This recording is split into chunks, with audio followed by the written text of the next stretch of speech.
Shalom, Bapak Ibu Saudara-saudari yang dikasihi dalam nama Tuhan kita Yesus Kristus. Sebelum kita mulai ibadah kita, terlebih dahulu mari kita berdoa. Mari kita berdoa.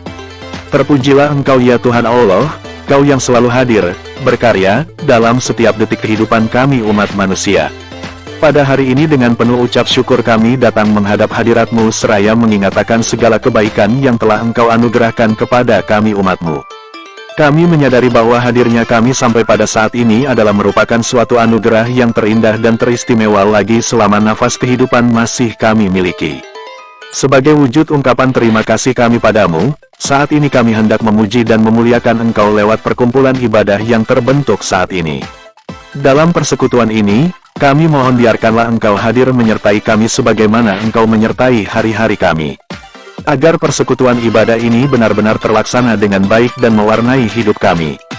Dan biarkanlah persekutuan ini berada dalam nama Allah Bapa, Anak, dan Roh Kudus. Amin.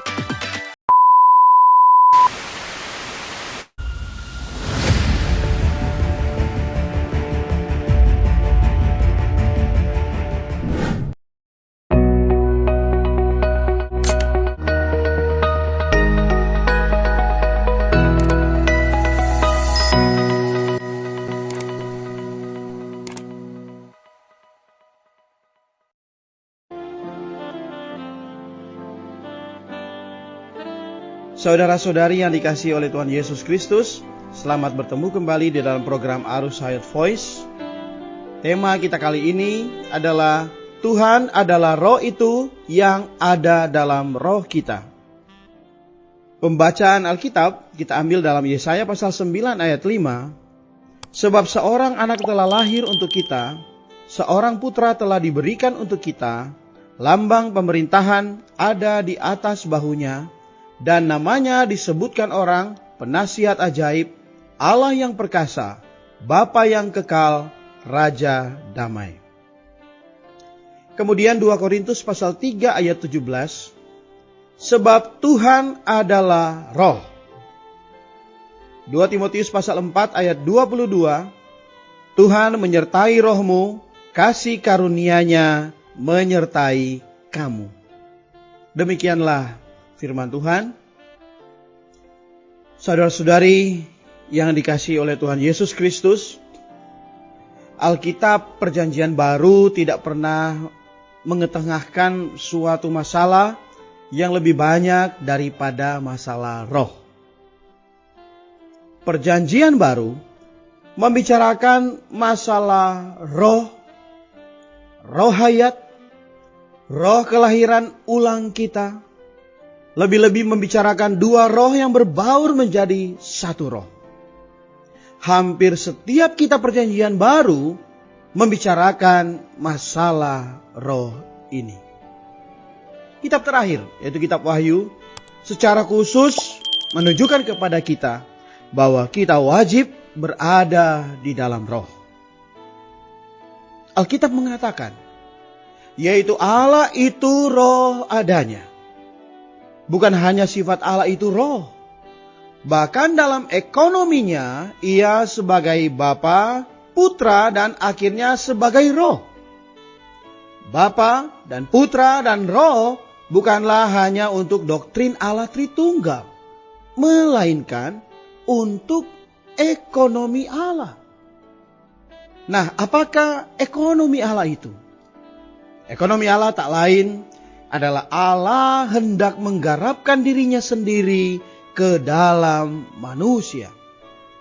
Allah ingin mengelolakan dirinya ke dalam diri manusia. Allah ingin menggarapkan dirinya ke dalam diri manusia. Yesaya pasal 9 ayat 5, di sana dikatakan, sebab seorang anak telah lahir untuk kita, seorang putra telah diberikan untuk kita, lambang pemerintahan ada di atas bahunya, dan namanya disebutkan orang penasihat ajaib, Allah yang perkasa, Bapa yang kekal, Raja damai. Dalam ayat ini menjelaskan dua garis. Yang pertama adalah garis bayi dan yang kedua adalah garis putra. Seorang anak atau bayi telah lahir untuk kita, Dan seorang putra telah diberikan untuk kita, namanya disebut orang Bapa yang kekal. Banyak kalangan kekristenan hanya percaya garis pertama, yaitu garis bayi. Mereka tidak percaya garis kedua. Mereka bisa mengatakan dengan tegas bahwa bayi yang dilahirkan dalam malaf itulah Allah yang perkasa. Tetapi mereka tidak berani mengakui bahwa putra yang diberikan kepada kita itulah Bapa yang kekal.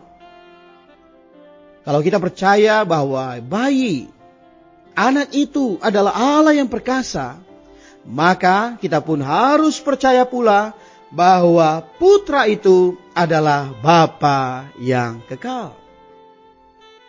2 Korintus pasal 3 ayat 17 berkata, sebab Tuhan adalah roh. Apakah Tuhan yang dikatakan itu adalah Tuhan Yesus? Pasti itulah Tuhan Yesus. Kita semua harus nampak bahwa Allah kita hanya satu. Allah itu ajaib. Ia adalah Bapa, Putra, dan juga Roh. Sebagai Bapa itu ada sebabnya. Sebagai Putra itu ada maksudnya. Dan sebagai Roh juga ada maksudnya. Ada tujuannya. Baik sebab, maksud maupun tujuan Allah tidak lain ialah bahwa Ia hendak menggarapkan dirinya sendiri ke dalam manusia. Saudara-saudari, kita semua harus nampak dengan jelas bahwa Allah, Tuhan penebus kita, hari ini adalah Roh. Hakiki Allah adalah Roh. Dalam ekonominya, terakhir ia juga adalah Roh. Dalam penebusannya, ia pun dengan riil telah menjadi Roh. Dia tidak hanya telah menjelma menjadi daging dan menggenapkan penebusan bagi kita, ia pun dari daging menjelma menjadi Roh. Untuk apa? Untuk ia masuk ke dalam kita. Untuk menjadi hayat kita. Oleh sebabnya di dalam 2 Timotius pasal 4 ayat 22 berkata, Tuhan menyertai rohmu. Saudara-saudari, kita wajib nampak bahwa Allah, Tuhan penebus kita hari ini adalah Roh ajaib yang al-muhid. Roh ajaib ini tidak hanya ada di surga tingkat ketiga, bahkan secara khusus ia tinggal di dalam roh kita. Bahkan roh ajaib itulah kunci segala-galanya kita. 1 Korintus pasal 6 ayat 17 berkata, tetapi siapa yang mengikatkan dirinya kepada Tuhan menjadi satu roh dengan Dia. Tuhan adalah roh yang ada di dalam roh kita yang telah dilahir ulangkan, telah berbaur dalam roh kita, sehingga keduanya menjadi satu roh. Jangan mengira asal kita bergairah melayani Tuhan, pastilah sudah sangat baik. Saulus dari Tarsus juga bergairah melayani Allah.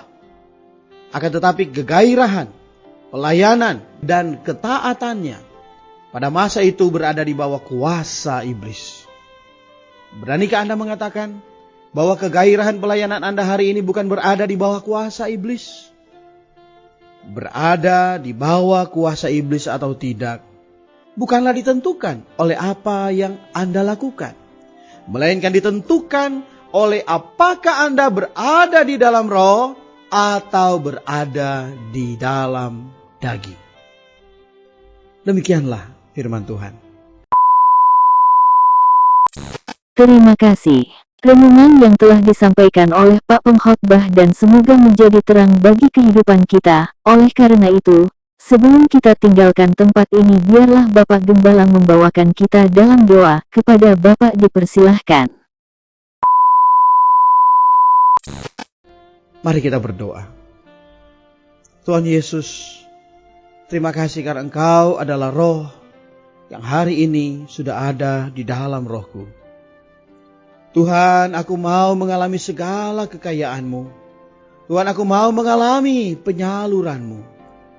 Sebab itu, bawalah aku Tuhan, untuk hidup di dalam roh, dimanapun aku berada dan situasi apapun. Karena itulah yang Engkau perkenan, karena itulah hasrat hati-Mu. Terima kasih Tuhan, di dalam nama Tuhan Yesus Kristus kami berdoa. Amin. Demikianlah firman Tuhan. Sampai berjumpa di kesempatan yang lain. Kasih karunia-Nya menyertai kita sekalian.